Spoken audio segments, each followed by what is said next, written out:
The harmattan wind carried the desert's breath hot, dry, and thick with a dust as fine as flour.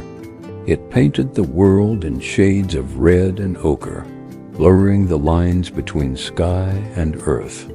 Inside the stark, unadorned office, Captain Amarra felt the gritty film on his skin, a constant reminder of the land he now governed.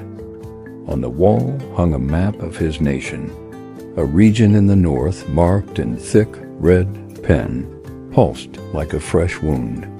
He had not sought this power. It had found him, a tide of desperation washing him to the forefront. A decade ago, he was a young cadet at a military academy abroad, his mind sharp, his body disciplined. But a quiet restlessness gnawed at him. He missed the smell of the market, the vibrant chaos, the warmth of his grandmother's home. He returned home not to fight in a clean, distant war, but to live among the people, to understand their struggles. He saw the poverty, the injustice, the quiet hopelessness. This experience, more than any military training, shaped him.